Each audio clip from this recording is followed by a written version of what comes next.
Olá, vascaínos e vascaínas. Talvez você esteja estranhando esse,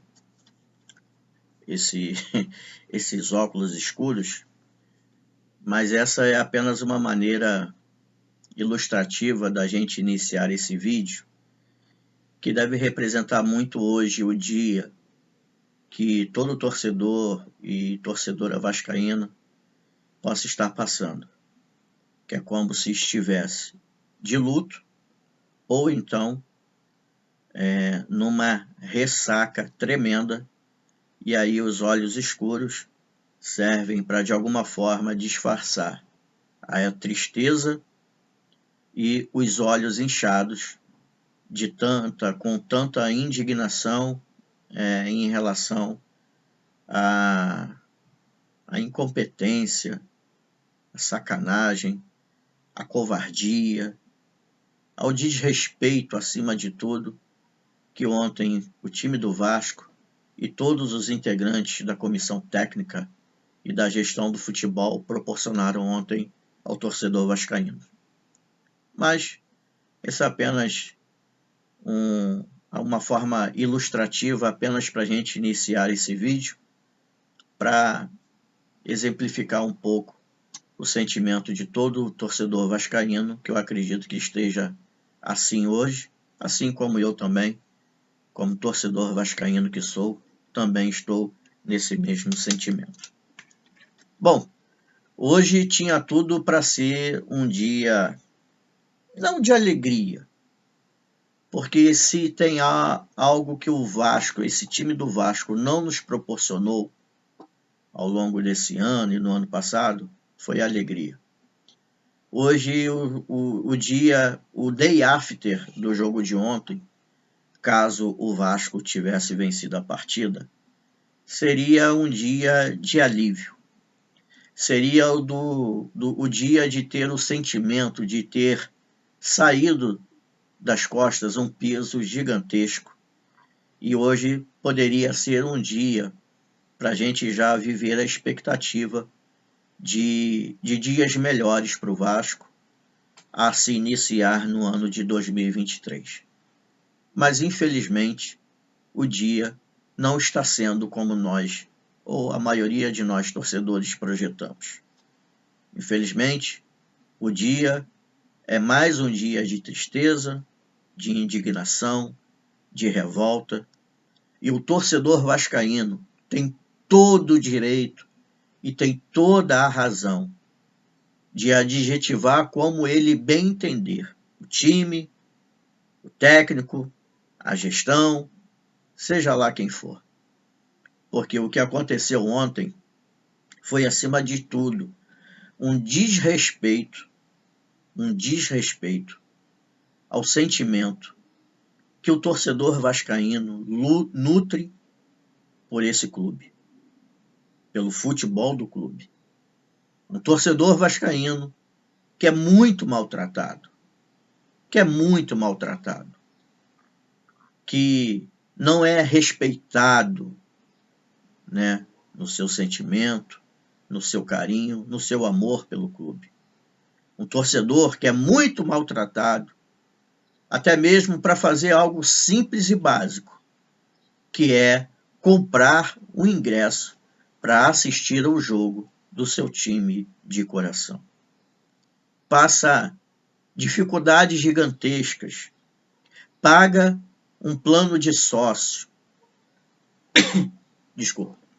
um plano de sócio torcedor, para ter o direito de adquirir o seu ingresso no conforto da sua casa, com o desconto a que ele faz jus, mas não consegue exercer esse direito porque existe sacanagem dentro da gestão hoje do clube, do futebol do clube, que permite, ou no mínimo são omissos com a sacanagem, com a vagabundagem que fazem de colocar ingressos nas mãos de cambistas que cobram 250, 200, 150 reais para o torcedor vascaíno, que já é tão sofrido e que é explorado na sua paixão, no seu amor pelo clube, é explorado de todas as formas, de uma forma muito vil, de uma forma muito nojenta, pelo sentimento que ele tem com esse clube. E ontem, o torcedor vascaíno, mais uma vez, deu mostra do poder que ele tem de lotar São Januário, de ocupar cada espaço vazio de São Januário para poder assistir a partida, seja lá de qual ângulo que fosse, da forma que fosse. Porque hoje, ontem, o que o torcedor vascaíno mais queria era estar dentro de São Januário. Eu também queria estar lá, mas não pude estar, por todo o problema que ocorre.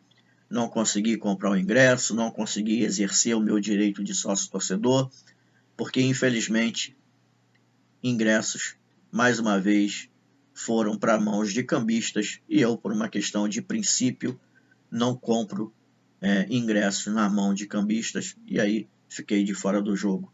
E hoje eu acabo dando graças a Deus de não ter conseguido comprar o ingresso, porque se eu estivesse lá ontem, eu estaria muito, mas muito, muito, muito mesmo indignado com a sacanagem que fizeram ontem com o torcedor vascaíno. Assim como eu estou hoje. Mas, pelo menos, assim, esse prejuízo eu não tive.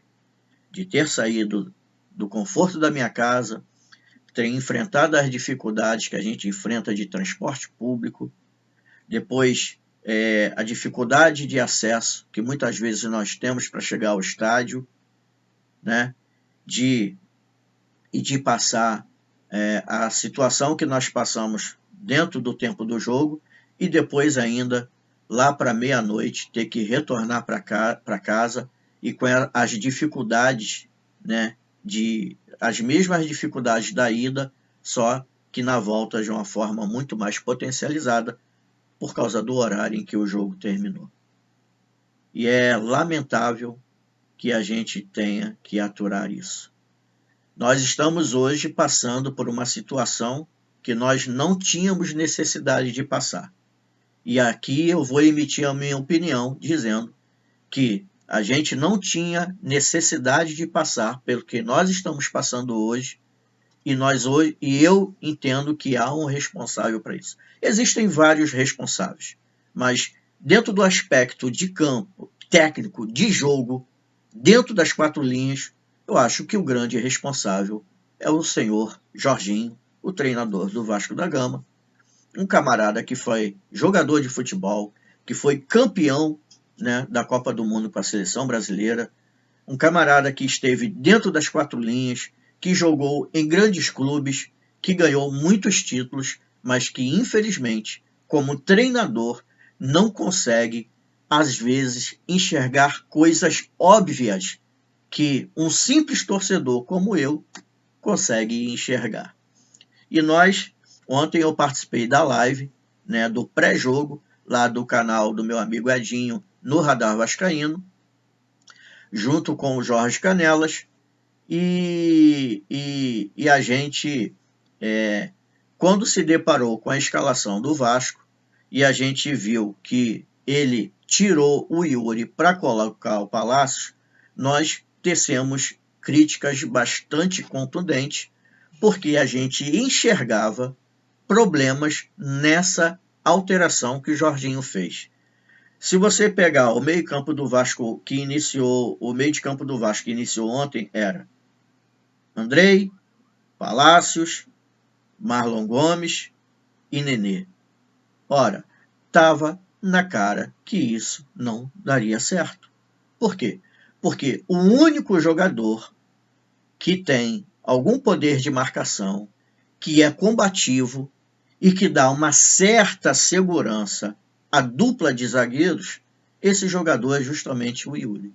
E ele me tira um único jogador que tem um poder maior de marcação no meio de campo. E aí a gente já previa que isso não daria certo. Talvez o Jorginho se deixou influenciar pelos minutos que o Carlos Palácio jogou no segundo tempo do jogo contra o Criciúma, em que parece também que o Palácios destruiu naquele jogo, que foi um craque acima da média, que transformou, né, a história daquele jogo, e que foi por causa dele que o Vasco virou contra o Criciúma. Não, torcedor vascaíno. Aqui nós não contamos história para te enganar. Aqui a gente não vai contar história para massagear o seu ego e o seu coração, falar aquilo que você gostaria de ouvir. Aqui nós sempre falaremos aquilo que você precisa ouvir. E a realidade é essa, a verdade é essa. O Vasco só ganhou do Criciúma porque os atacantes do Criciúma, o time do Criciúma foi incompetente. Conseguiu ser pior do que o Vasco para liquidar aquele jogo. Lembrando que eles tiveram duas oportunidades gigantescas de matar aquele jogo. Uma, naquela bola em que o atacante driblou o goleiro Thiago Rodrigues e que estava com o gol totalmente escancarado e ele conseguiu chutar a bola para fora. E a outra oportunidade foi quase já no final do jogo, em que um atacante, de frente para o gol, tendo 5 jogadores do Criciúma, um pouco mais do lado esquerdo, já de cara para o gol, 5 jogadores do Criciúma livre. Se ele tocasse a bola ali, despretensiosamente, ali no bolo daqueles 5 jogadores, qualquer um daqueles 5 faria o gol. Mas ele decidiu chutar a bola e aí o Thiago Rodrigues fez uma defesa muito importante. Então essa é a realidade. O Vasco mudou, né, virou o jogo contra o Criciúma, não foi pelas qualidades dos seus jogadores, não foi pela qualidade das alterações promovidas pelo Jorginho, mas foi pela incapacidade do Criciúma ser minimamente melhor do que o time do Vasco naquela circunstância. E aí ontem o Jorginho fez a mesma coisa. Só que nem sempre a sorte estará do nosso lado. Assim como esteve contra o Operário, assim como esteve contra o Criciúma, assim como esteve contra o Sport de Recife. Eu continuo dizendo, o Vasco continua sem treinador. A única diferença é que o Jorginho ele está dando a sorte que os outros que antecederam ele não tiveram. A sorte é que o Jorginho comete os mesmos erros ou erros similares que os outros que o antecederam cometeram, mas eles não tiveram a sorte que o Jorginho teve do Vasco conseguir, né, milagrosamente, virar contra o Operário, empatar o jogo contra o Sport e virar o jogo contra o Criciúma da maneira que foi. Infelizmente, ontem a sorte, né, e o acaso não nos foi favorável. E aí o Jorginho, ele consegue com essa escalação, mais uma vez, transformar o time do Vasco em um bando, porque o Vasco perdeu o poder de marcação no meio de campo. O Palácios, irritado porque a bola não chegava até ele, começou a recuar para buscar a bola entre os zagueiros. Não havia uma coordenação, um sincronismo ali, né, de ocupação de espaços entre o Andrei e o Palácios, e o resultado disso é que o meio de campo ficou com um buraco gigantesco, e aí o Sampaio Corrêa se sentiu muito à vontade para dominar o meio de campo e jogar da forma como bem entendesse. A sorte que o Vasco deu no início é que fez um gol logo no início do jogo. Então, tudo aquilo que teria para dar errado, começava a dar muito certo, porque o Vasco, logo no início da partida, faz 1-0. E aí poderia ter a oportunidade de, mesmo com esse equívoco na escalação do meio de campo, conseguir de alguma forma controlar a partida e, mais uma vez, na força e na empolgação da torcida, controlar as ações do jogo e alcançar o seu objetivo final. Mas, infelizmente, não foi assim. porque muito pouco tempo depois, o Sampaio Corrêa empata o jogo num chute do lateral lá do meio da rua e em mais uma falha grotesca, mais uma falha tosca, o Thiago Rodrigues entrega a rapadura. E eu já falei aqui e eu vou repetir. Eu não sou nenhum expert, eu não sou profissional do futebol, eu sou apenas um torcedor. Mas me parece, e eu já falei isso aqui, que o biotipo do Thiago Rodrigues não é o biotipo ideal para um goleiro de futebol. E ele precisa, urgentemente, alguém precisa conseguir identificar isso nesse rapaz e fazer um trabalho físico, ou utilizando aí a questão ortomolecular, não sei. Os profissionais que são da área é que devem fazer isso, porque o biotipo dele me parece que não é o biotipo apropriado para um goleiro, né, de futebol. Ele não é muito alto, ele não é fino, ele me parece um biotipo parrudo, pesado, e isso fica muito claro no desempenho dele nos jogos.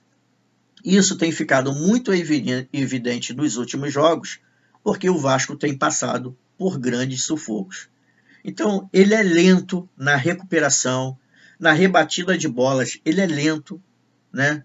Ele é lento, ele demora a sair no pulo, no tempo da bola. Ontem, no chute do lateral, um chute, não sei se tinha 30 ou 40 metros de distância, ele conseguiu chegar atrasado na bola. O último gol do Sampaio Corrêa, se você vê nas imagens, é uma bola que passa praticamente do lado da mão dele, ou um pouquinho acima da mão dele, mas é nítido que dava para ele tocar naquela bola e ele consegue não tocar na bola. Então, a partir desse momento em que empatou o jogo, o Sampaio Corrêa, eu tive a impressão de que o Sampaio Corrêa se sentiu jogando dentro do estádio Rei Pelé. Ele se sentiu jogando dentro da sua própria casa. Aquele ambiente que tinha tudo para ser hostil, aquele ambiente que tinha tudo para desestruturar emocionalmente o Sampaio Corrêa, começou a ser um ambiente muito favorável para o Sampaio Corrêa e eles, ao meu ver, eles começaram a gostar daquele ambiente, eles começaram, né, como a gente diz, a gostar do jogo e aí dominou o Vasco totalmente no primeiro tempo. E aí o Vasco, com esse buraco no meio de campo, não tinha ligação entre o meio de campo e o ataque, e aí começou a tentar fazer ligação direta através do Anderson Conceição, através do Edmar, através dos seus zagueiros, e, na maioria das vezes, totalmente sem sucesso.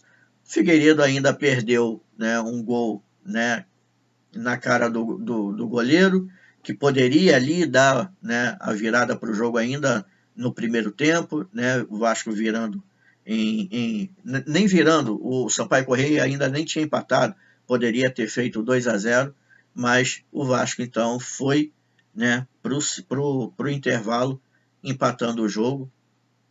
E aí quando volta, né, para o segundo tempo, o Jorginho tenta pelo menos consertar a cagada que ele fez no primeiro e que nós apontamos ali, e ele então tira o Léo Matos e o Palácios, e ele entra com o Iori e o Gabriel Peck para dar maior, né, consistência no meio de campo, e aí isso começa a surtir algum efeito, o Vasco começa a dominar ali as ações no meio de campo, mas com a virada do Sampaio Corrêa, aí o time se desestruturou novamente, a parte emocional vai lá para a casa do chapéu, e aí o que a gente vê, ao invés de ver jogadores, de verem machos, homens de verdade, corajosos, que assumem a sua responsabilidade e partem para dentro, a gente vê jogadores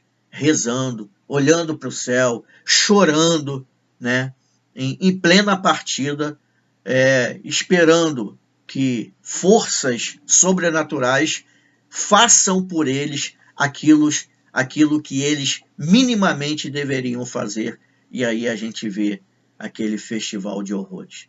Ainda assim, o acaso, né, nos favorece, e já no final da partida, né, nos minutos nos acréscimos, o Andrei empata a partida, e aí dá aquele alívio para a gente, porque pelo menos o empate já seria também, naquela altura, naquela circunstância, já seria um excelente resultado e não nos deixaria em situação pior do que a que nós estamos hoje. Mas aí, mais uma vez, o Vasco, na sua incompetência, esses jogadores nessa covardia, na incapacidade deles enxergarem minimamente o jogo, eles deixam que o Sampaio Corrêa bata um escanteio com os jogadores totalmente livres, eles alçam a bola na área, e aí o Anderson Conceição perde na cabeça para o atacante, né, do Sampaio Corrêa, e como eu disse anteriormente, a bola passa do lado da mão do Thiago Rodrigues, e ali decreta, né, a vida do Vasco no jogo de ontem. Então, essa é uma responsabilidade que cabe ao seu Jorginho. Infelizmente, nos deparamos com jogadores covardes. Não tínhamos necessidade de passar por isso, e hoje nós temos que fazer conta. Hoje, o torcedor vascaíno, ele vai ser colocado ao ridículo público de ter que torcer para o Ituano não vencer o jogo contra o Londrina. E é muito triste. É muito triste. Ontem tivemos aí, ao término da partida, alguns torcedores, né, xingando o Jorge Salgado. Quero dizer uma coisa para vocês, infelizmente, esse xingamento de vocês não vai adiantar de nada agora. Vocês deveriam ter feito isso lá atrás, quando ele prometeu mundos e fundos e não cumpriu. Quando ele lá atrás, né, disse que não faria o que ele acabou fazendo. Vocês deveriam xingar ele quando lá atrás ele praticamente entregou futebol no nosso clube de mão beijada para a empresa norte-americana. Agora vocês querem xingar o Jorge Salgado? Eu quero dizer uma coisa para vocês. Ano que vem é ano de eleição.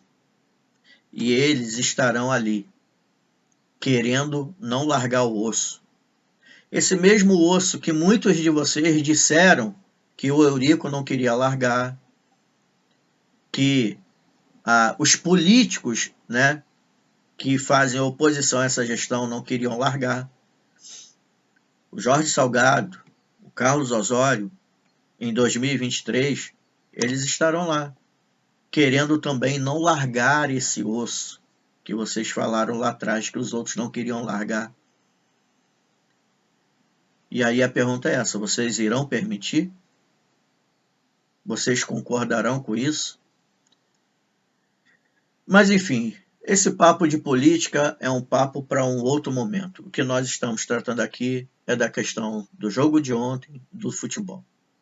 Tivemos um time covarde, jogadores covardes, técnico covarde e incompetente, diante de uma torcida extremamente corajosa, apaixonada, que compra o barulho do Vasco aonde quer que seja e que esteja, mas que infelizmente não tem tido o mesmo retorno daqueles que deveriam dar esse retorno a ela.